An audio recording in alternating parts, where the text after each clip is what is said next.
제81칙 약산의 화살을 보라. 주 가운데 줄을 쏘아 맞추는 것은 일천성인도 하지 못하는데 죽음 가운데에서 살아남은 다시 누구의 일인가?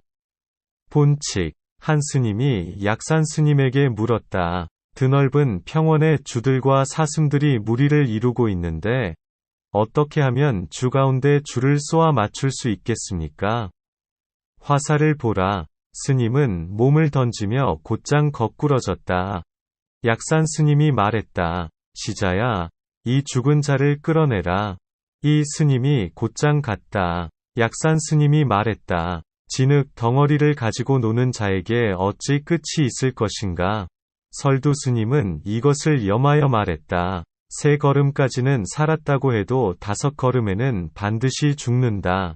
내용을 보겠습니다. 한 스님이 약산 스님에게 물었다. 드넓은 평원의 주들과 사슴들이 무리를 이루고 있는데 어떻게 하면 주 가운데 줄을 쏘아 맞출 수 있겠습니까?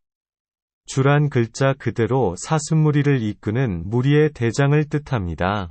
그 모양은 사슴과 비슷하지만 몸이 크며 꼬리는 마치 불자를 닮았는데 항상 꼬리를 휘두르며 걷는다고 하였습니다. 그리고 이 주는 활로 맞히기가 매우 어렵다고 하였습니다. 지금 이 스님이 그러한 줄을 활로 쏘아보라고 한 것은 곧 자신이 자신을 관가에 고발하는 것과 같다고 하겠습니다. 어째서 이런 짓을 할까요? 그에게는 이미 여기에서 한 걸음 물러서는 기틀이 있었기 때문입니다. 그러기에 오히려 이처럼 잡혀주는 여유를 부린 것입니다. 그러자 약산 스님은 곧장 소리쳤습니다. 화살을 보라. 화살을 쏘았다는 것입니다. 그러니 어디 피해보라는 것입니다. 여기에 대해 원호 스님은 말하기를 내리막길을 달리지 못해서는 편리를 얻기 어렵다라고 하였습니다. 내리막길을 달리지 못해서는 이라고 한 것은 곧 내리막길에 익숙하지 못하다는 것입니다. 그저 언덕 위로 올라갈 줄만 알고 내려갈 줄을 모른다면 이와 같은 상황에서 크게 위태로울 거라는 것입니다. 그러나 이 스님은 마치 기다렸다는 듯이 그 화살을 몸에 붙였습니다. 스님은 몸을 던지며 곧장 거꾸러졌다. 이 스님은 이미 이러한 길을 밟아온 것입니다.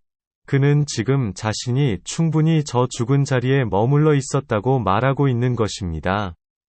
그러기에 곧장 쓰러지는 것을 보인 것입니다. 여기에 대해 원호 스님은 말하기를 분명 같지 않다.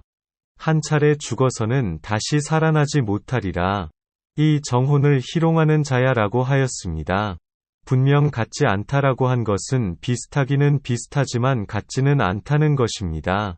저 조주 스님이 말하는 죽음 가운데 살아나는 것과는 같지 않다는 것입니다. 한 차례 죽어서는 다시 살아나지 못하리라 라고 한 것은 만약 그 자리를 굳게 지켜서는 부처가 와도 구제하기 어렵다는 것입니다.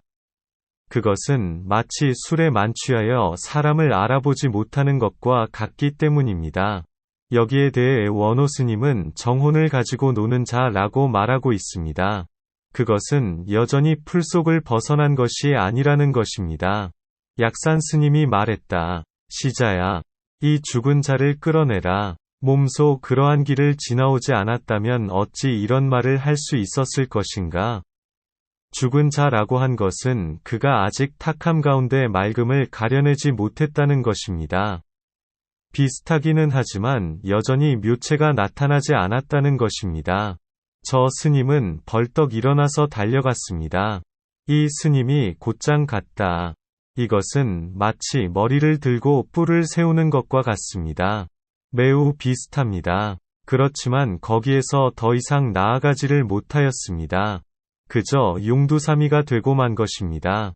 이 스님이 벌떡 일어난 것까지는 좋았지만 그것을 계속할 역량은 크게 모자랐던 것입니다. 만약 그렇지 않았다면 약산 스님도 깜짝 놀라며 어찌할 수 없었을 것입니다. 그러나 이 스님은 곧장 일어나 달아났습니다. 이에 약산 스님은 그대로 놓아주지 않고 끝까지 따라가서 뒤통수를 향해 한마디를 던집니다. 약산 스님이 말했다. 진흙 덩어리를 가지고 노는 자에게 어찌 끝이 있을 것인가? 이것은 오직 눈을 갖춘 자만이 할 수 있는 말입니다. 분명하게 흑과 백을 가려내어 판결을 내린 것입니다. 사실 처음만 보면 아주 비슷하여 거의 가려내지 못할 뻔하였습니다. 약산 스님은 저 스님이 줄곧 진흙 덩어리를 가지고 노는 자였다고 말하고 있는 것입니다. 그저 어린아이가 흙장난하는 것과 같다는 것입니다. 그것은 진흙 덩어리이지 부처가 아니라는 것입니다. 설두 스님은 이것을 염하여 말했다. 3걸음까지는 살았다고 해도 5걸음에는 반드시 죽는다. 일찍이 산평 스님이 처음 석공 스님을 참례하였습니다. 마조 스님에게 법을 받은 석공 스님은 그가 오는 것을 보자마자 곧장 활을 당기는 기세를 하며 말했습니다. 화살을 보라. 산평 스님은 가슴을 열어 제치며 말했습니다. 그 화살은 사람을 죽이는 화살입니까? 사람을 살리는 화살입니까? 석공 스님은 활시위를 3차례 퉁겼습니다. 이에 산평 스님이 곧 절을 하였습니다. 석공 스님은 말했습니다. 30년 동안 하나의 활시위에 2개의 화살을 매겨왔는데 오늘 오직 절반의 성인만을 쏘아 맞추었다. 그리고는 곧 활과 화살을 부러뜨렸습니다. 지금 약산 스님의 화살 또한 저 화살과 매일반이겠습니다. 질문. 오늘 절반의 성인만을 쏘아 맞추었다고 했는데 무슨 말일까요? 답변. 화살 하나가 해공제일의 이마에 깊이 박혔다는 것입니다. 여기에 대해 본문에서 원호 스님은 말하기를 진흙덩어리를 가지고 노는 자이다. 이것이 최악이다라고 하였습니다. 질문. 어째서 이것이 최악이라고 했을까요? 답변. 부처라도 구제하기 어렵기 때문입니다. 질문. 어째서 구제하기 어려울까요? 답변. 볶은 콩에서는 싹트지 않기 때문입니다. 여기에 대해 설두 스님은 노래하였습니다. 송, 주 가운데 주를 그대는 보라. 화살 한 발을 쏘니 3걸음을 달리네. 5걸음에서 만약 살아난다면 무리를 이루고 호랑이를 뒤쫓으리라. 바른 안목을 원래 사냥꾼에게 부촉하였다. 설두 스님은 큰 소리로 말했다. 화살을 보라. 하나하나 살펴보도록 하겠습니다. 송, 주 가운데 주를 그대는 보라. 저 스님은 스스로를 주 가운데 주라고 선언하였습니다. 이것은 곧 그가 진공의 도리를 깊이 살폈다는 것을 의미합니다. 저 외도의 곰과 실색에 떨어지지 않으면서도 언어로 담을 수 없는 자리에 깊숙이 들어갔다는 것을 함축하고 있는 것입니다.